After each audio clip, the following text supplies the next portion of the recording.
নমস্কার সবাইকে, আমি শ্রেয়া। আশা করি আপনারা সবাই খুব ভালো আছেন। আমি চলে এলাম আবার একটা নতুন ভ্লগ নিয়ে। আজ বুধবার, আদিকে কিন্তু অলরেডি স্কুলে দিয়ে এসেছি। রান্নার দিদির কিছু কাজ বাকি ছিল যখন আদিকে স্কুলে দিতে যাই, তাই আমি বললাম একটু ওয়েট করে যাও, দাদাও বেরোক, আমি আদিকে স্কুলে দিয়ে আসি, তারপরে তুমি যেও, ততক্ষণে তুমি তোমার কাজগুলো সেরো, আর একটু যদি হয়ে গিয়ে থাকে একটু ওয়েট করো। তো তাই ওয়েট করছিল। এবার আমি এসেছি আর দিদিও বেরিয়েছে, তাই দরজা ঠরজাগুলো বন্ধ করে দিলাম। একা একা থাকি তো, দরজা ঠরজা সবগুলো ঠিকঠাক বন্ধ না করলে মুশকিল। তারপরে ওপরে কাজ করছিলাম, হঠাৎ করে দেখি দুটো পার্সেল এসছে, তো সেইটাই নিয়ে আসলাম ওপরে। কী পার্সেল এসছে এতক্ষণে হয়তো আপনারা জেনেই গেছেন, কেননা শর্টস বলুন বা রিলস বলুন, ওখানে অলরেডি আমি আপলোড করে দিয়েছি। তারপরে আমি স্নান টান করে ঠাকুর পুজো দিয়ে আগে ভাবলাম ব্রেকফাস্টটা করে নিই, তারপরে বাকি কাজ করব।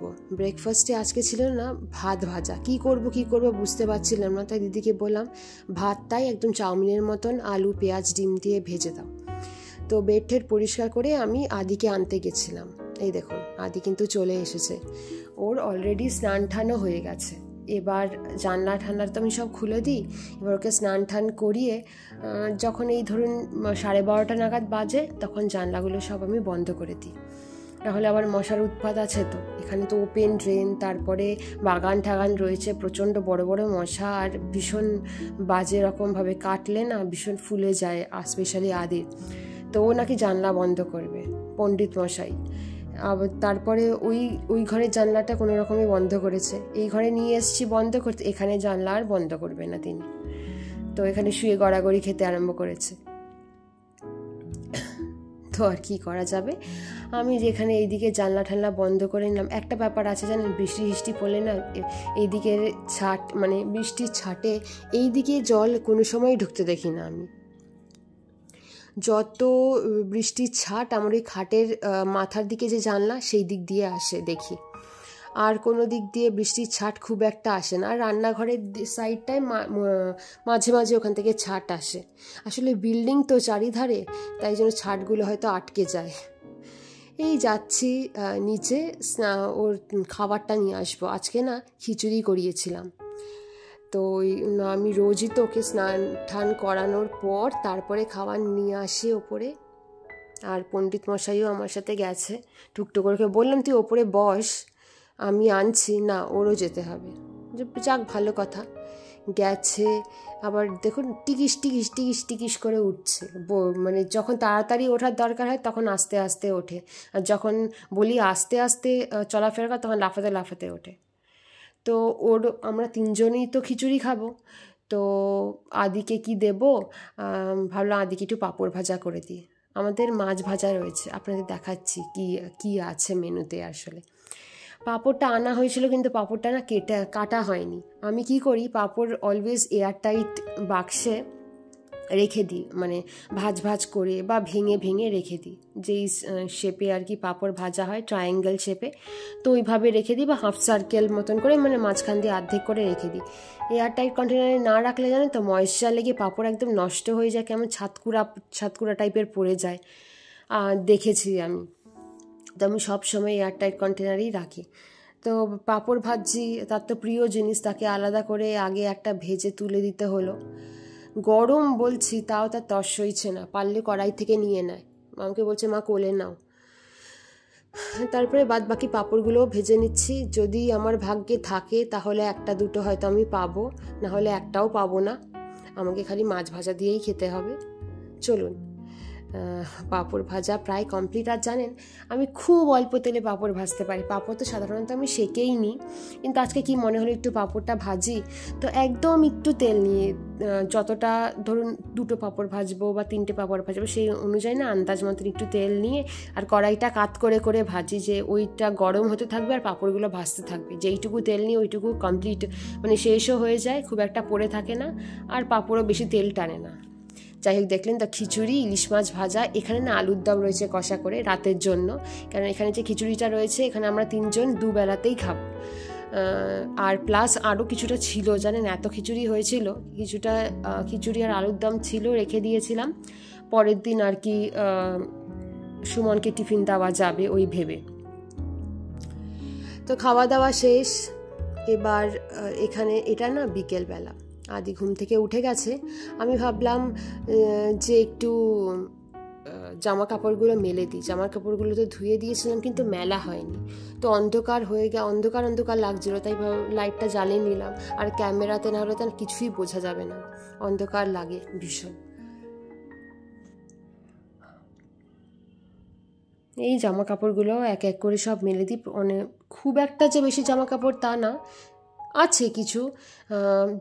আসলে ছাদে মেলতে যাই না কেন জানেন তো, তো ছাদে মেলে দেবো, আবার যাও আবার নিয়ে আসো, মানে ওইটা আমার ল্যাথার্জি লেগে যায়। সত্যি কথা বলতে হয় না ঠিক মতন নিয়ে আসা। আবার বাচ্চার জামা কাপড় মেলে দেবো, ওটা সারা রাত বাইরে থাকবে, পোকামাকড় পাখি ঠাকি কি বসবে, তারপরে ওগুলো পরালে ইনফেকশন হবে। বাই চান্স যদি ভুলে যাই আর কি ওরগুলো আনতে, তখন আরেক ঝামেলা। এবার আরও একটা ব্যাপার আছে, আমি ধরুন জামা কাপড় মেলে দিলাম, আগে আমি মেলতাম ছাদে, কিন্তু না একটু দেরি হয়ে গেলে আমার শ্বশুরমশাই হাতে করে সত্তগুলো জামা কাপড় নিয়ে আসতো। হ্যাঁ, ডেইলিকার ব্যাপারটা হয়ে যাচ্ছিলো। আমার ভীষণ খারাপ লাগতো যে উনি মানে আমার বাবার বয়সী একজন, সে আমি জামা কাপড়গুলো মেলে দেবো, সে তাই সেই জামা কাপড়গুলো নিয়ে আসবে আর আমি আনবো না, সেটা দেখতে ভীষণ খারাপ লাগতো, আমার নিজের ভীষণ খারাপ লাগতো বলে না আমি ছাদে মেলাটা বন্ধ করে দিয়েছি। এখানেই এরমভাবে মেলে দিই, একটার উপরে একটা কোনো অসুবিধা হয় না। বর্ষাকালে আর শীতকালে একটু টাইম লাগে শুকাতে, গরমকালে কিন্তু ঝটাপট শুকিয়ে যায়, কোনো অসুবিধা হয় না। তো জামা সুমনের ছেলের অনেক কাউন্টে অনেক আছে, তো একটু বেশি দিন টাইম নিয়ে জামা কাপড় যদি শুকায় কারুর কোনো অসুবিধা হবে না। যাই হোক, কাজগুলো সেরে নিলাম। সেরে নিয়ে ওকে আদিকে না আজকে একটা মাফিন দিয়েছি। ও এই টাইপের কেকগুলো খেতে খুব ভালোবাসে। এটা কিন্তু কেনা। আমি ভাবছি অনেক দিন ধরে নিজে বানাবো, জানেন, আর হয়ে উঠছে না। কবে যে করবো ভগবানই জানে। করলে তো আপনাদের সাথে অবশ্যই শেয়ার করব। তো ওকে আমি না আজকেই দেখিয়েছি যে এক হাত দিয়ে বাটিটা ধরো আর এক হাত দিয়ে চামচ দিয়ে কেটে কেকটা খাও। আর ও নিজে নিজে সব জিনিস করতে না ভীষণ ভালোবাসে। আরও ছোটো থেকেই ও এই মানে স্বাবলম্বী আর কি, নিজে নিজে খাবে, নিজে নিজে করবে, এই জিনিসগুলোর খুব ছিল বরাবর। ধরুন জল পিপাসা পেয়েছে, আগে যখন একদম বলতে পারতো না তখন আমাদেরও ডাকতো না, নিজে নেবে গিয়ে যদি হাতে নাগালে জলের বোতল থাকতো নিজে নিয়ে জল খেয়ে নিত। যদি খুব একটা দূরে থাকতো তখন আমাদের ডেকে করে দেখাতো। যাই হোক, ওকে দেখিয়ে দেওয়াটা আমার সার্থক হয়েছে। একদম প্রপার যেভাবে আমি দেখিয়ে দিচ্ছি ওইভাবেই আর কি খাচ্ছিল। ভালো, টুকটুক করে বড় হচ্ছে, বুঝছে কথা, সেই কথা শুনে কাজ করছে, ভাল লাগে দেখলে। এবার না ওকে পড়তে বসানোর পালা। রোজই এক পাতা ইংলিশ আর এক পাতা অঙ্ক আমি করানোর চেষ্টা করি, অভ্যাসটা থাকে। মাঝে মাঝে স্কিপও করি, বাচ্চা মানুষ রোজ রোজ আর কি পড়বে, আমি একটু হালকাই দিই। তো রোজ যে একেবারে বাতা ধরা বসাই এমনও না, তবে হ্যাঁ সেদিনকে বসিয়েছিলাম। 1, 2, 3 খুব ভালো লিখতে পারে। এবার আজকে 4-এর পালা। 4টা অনেক দুদিন ধরে লিখাচ্ছি, তো আজকে দেখুন আপনাদের দেখাবো কেমন 4 লিখতে পারে। আবার নিজে ভুল হলে নিজে আবার সেটাকে মুছেও দেয়। আমার মুখের দিকে তাকায় কেন জানেন? আমি দেখে আমি মোছার পর রাগ করছি কিনা ওর দিকে তাকিয়ে, যে ভুলভাল লিখছে। আবার রাগ করা যাবে না, রাগ করলে আবার সে কেঁদে দেবে, নয়তো গলা ঝরিয়ে সে হামি খাবে, মানে অনেক রকম ব্যাপার আছে। আর একই জিনিস বারবার ভুল করে যাচ্ছে। এই দেখুন 4 লিখছে, কি সুন্দর লিখছে না, দেখেও ভালো লাগছে যে ছেলেটা এতদিন বলতো এখন লিখতেও পারছে। একটু ব্যাকাতারা তো হবেই, বাচ্চা মানুষ, 3.5 বছরও হয়নি এখনো, লিখতে পারছে যে আমার কাছে এটাই অনেক বড়। আস্তে আস্তে সব কিছুই হবে। তো আমি অত তাড়াহুড়ো করি না বা তাড়াহুড়ো করার চেষ্টা করি না যে এতটা পারছে না কেন, এতগুলো করছে না কেন। আস্তে ধীরে করুক, অনেক সময় আছে। এরপরে চাপ দেওয়ার অনেক সময় আছে, যখন চাপ আমার দিতেই হবে, ওকেও প্রেশার নিতে হবে। এখন একটু হালকা হালকা করেই চলুক। আর ইংলিশে লিখাচ্ছিলাম টি, আর মাঝে মাঝে না ভীষণ দুষ্টুমি করে জানেন, ঠিক মতন লিখতে বললে সে ভুলভাল করে। আর যাতে 14 বার করে মুছতে পারে, মুছতে যে কি ভালোবাসে, সব বাচ্চারাই এরকম হয় জানেন, রাব করতে ভীষণ ভালোবাসে। যাই হোক, ওর লেখাটা আপনারা এনজয় করুন। আর আজ তবে এই পর্যন্তই। দেখা হবে কাল আবার একটা নতুন ভ্লগ নিয়ে।